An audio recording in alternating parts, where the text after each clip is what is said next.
Oi gente, tudo bem com vocês? Eu sou Maísa Barbosa, esse é o canal Trama Literária e hoje a gente dá continuidade à nossa série Vertentes Feministas. Se você está chegando por aqui agora, não se esqueça de se inscrever, ativar as notificações, curtir o vídeo e compartilhar aí o conteúdo com quem você acha que gosta de feminismo.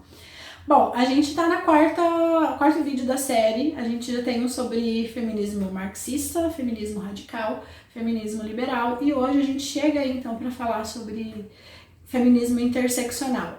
Feminismo interseccional talvez o que seja agora o que está mais em debate, talvez o que as pessoas estejam se identificando mais, vamos dizer assim, porque o que eu costumo ouvir muito é a ideia de que ele dá conta de explicar opressões que não são explicadas pelos outros feminismos. Não é necessariamente uma coisa que eu concorde, essa ideia de que os outros feminismos não dão conta de explicar determinadas opressões, mas é uma coisa que eu escuto com certa frequência quando se fala de feminismo interseccional.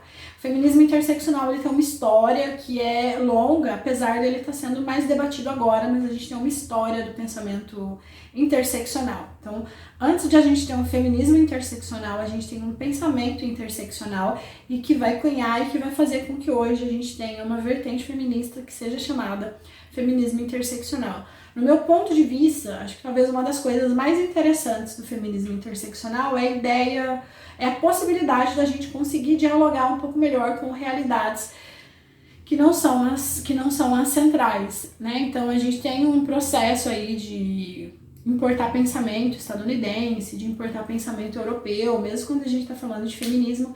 E quando a gente fala de feminismo interseccional, até por conta da Lélia Gonzalez, a gente vai ter uma possibilidade de dialogar mais com as nossas realidades. Então, a realidade latino-americana, realidade terceiro-mundista, a gente consegue falar aí da perspectiva da opressão a partir de uma perspectiva de pobreza. Aqui no Brasil, a gente consegue falar sobre a perspectiva da opressão a partir de um processo aí de miscigenação, da convivência de diferentes etnias. Então, tudo isso é importante quando a gente fala de feminismo, e o feminismo interseccional, ele consegue dialogar com essas realidades e a gente consegue pensar de maneira um pouco mais abrangente, de maneira um pouco mais democrática quando a gente fala de opressão das mulheres. Hoje a gente fala então sobre a história do feminismo interseccional ou como que esse conceito foi surgindo.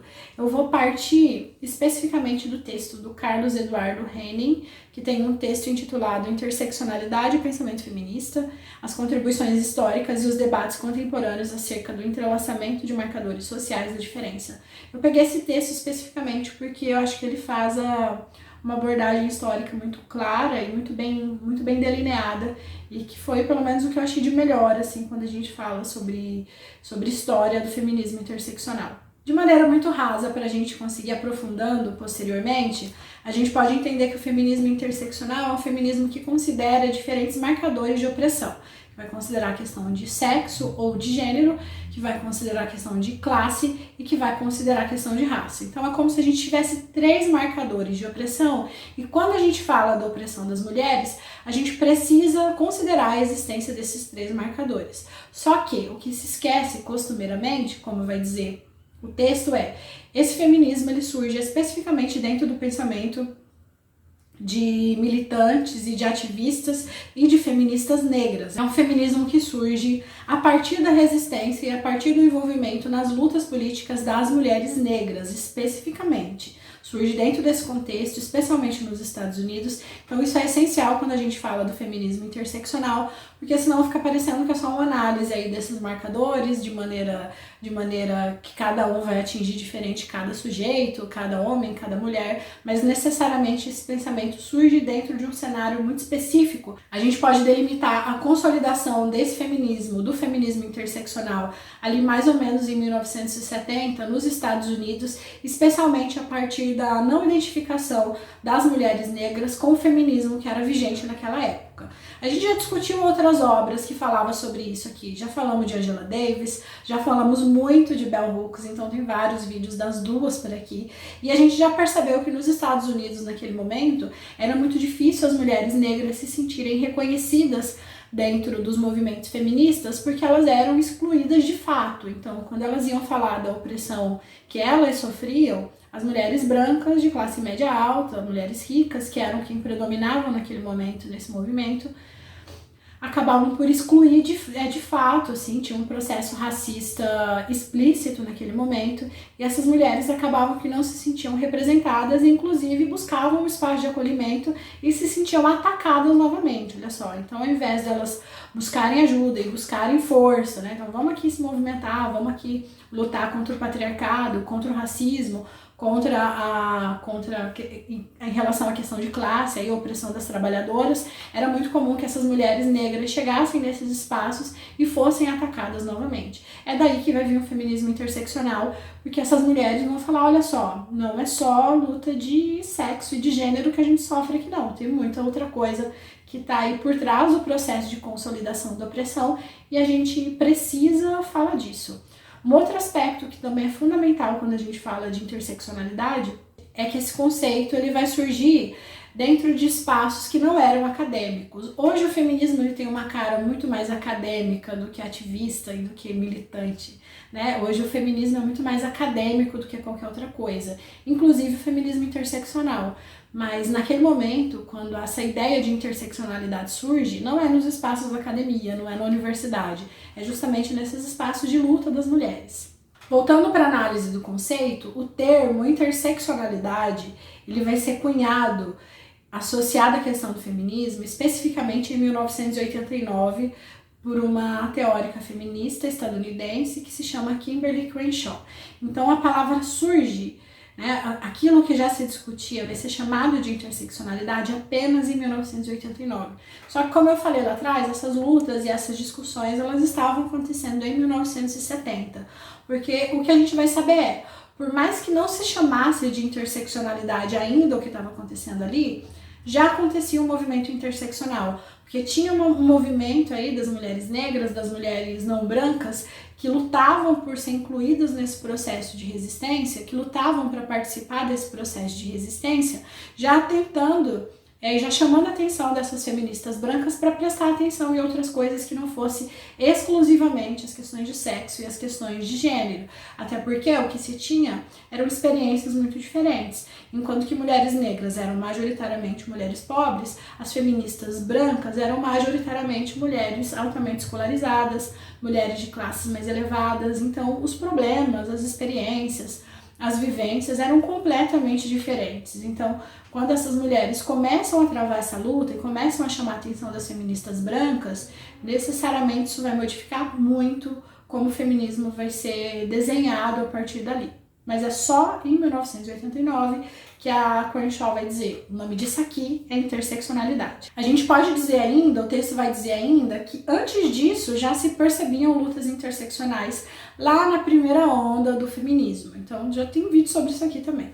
Lá na primeira onda do feminismo era muito comum que as militantes negras, que as ativistas negras já não se reconhecessem no discurso das ativistas brancas. Então já tinha um movimento para isso, ainda que fosse um pouco mais tímido do que vai ser em 1970, mas já tinha. Então uma perspectiva interseccional já existia ali na primeira onda, ainda que não tão forte, ainda com tanto engajamento, e ainda que isso ainda não fosse chamado de interseccionalidade naquele momento histórico. Talvez uma das figuras mais representantes desse momento ali da primeira onda seja a Sojourner Truth, que é uma mulher afro-americana que foi escravizada e que ela fez uma primeira fala ali, ainda em 1851, na Convenção dos Direitos das Mulheres. E ela vai contrapor muito uma ideia ali do que é ser uma mulher, o que é uma mulher, e ela vai dizer que ela não se sentia identificada com com a definição do que era uma mulher a partir das feministas brancas, a partir das mulheres brancas que estavam falando sobre aquilo naquele momento. A gente pegar um exemplo para a gente contrapor e que deixa essa diferença entre a luta das mulheres brancas com a luta das mulheres negras, quanto que era diferente naquele momento, as feministas brancas estavam discutindo a questão do cavalheirismo, por exemplo. Então vai dizer ali, não, mas que o homem diz que as mulheres precisam de ajuda, as mulheres por serem inferiores, por serem mais fracas, por serem mais frágeis, precisam de ajuda, precisam ser protegidas, precisam ser cuidadas. E a Sojourner Truth vai dizer o seguinte, olha, nenhum homem se oferece para me ajudar, nenhum homem se oferece para carregar minha compra, nenhum homem pergunta se o que eu tô carregando tá pesado. Então eu não sou uma mulher,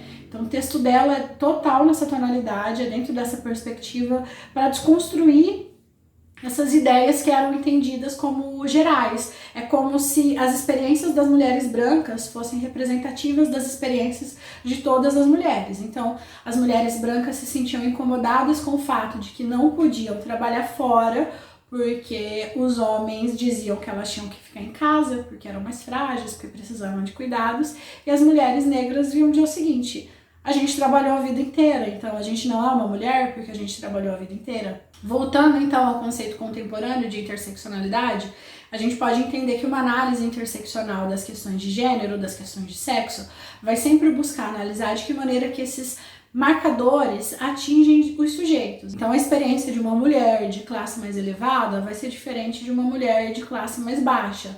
A diferença de uma mulher branca de classe mais elevada vai ser diferente da experiência de uma mulher negra de classe mais baixa ou mais elevada.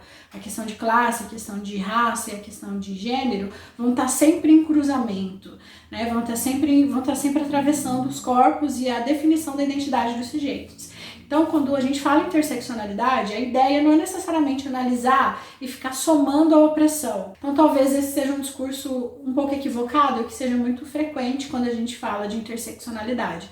A ideia não é a gente ficar somando a opressão, não é a gente ficar calculando a opressão para ver quanto que uma mulher se afeta ou quanto que uma mulher é oprimida dentro da sociedade a partir dos seus marcadores. Mas a ideia é entender que se a gente cresce dentro de uma sociedade racializada, classista e patriarcal, a gente vai ser atravessada por esses três marcadores, e aí que vem a pegada da interseccionalidade. Esses marcadores formam a nossa identidade. E aí o texto vai mostrar pra gente que a gente tem duas vertentes de análise. Vai ter tanto uma vertente que vai dizer, bom, se a gente cresce dentro da sociedade que tem esses marcadores e que esses marcadores formam a identidade de homens e mulheres, é como se a minha experiência e é como se o meu modo de pensar e como se o meu modo de eu me posicionar na sociedade fosse definido por esses marcadores, fosse definido pela questão interseccional. E uma outra perspectiva vai dizer o seguinte, olha, uma mulher cresce realmente, uma mulher que cresce aqui no Brasil, ela cresce dentro de uma sociedade racializada, patriarcal e classista, mas não necessariamente o destino dessa mulher está definido por essa questão interseccional.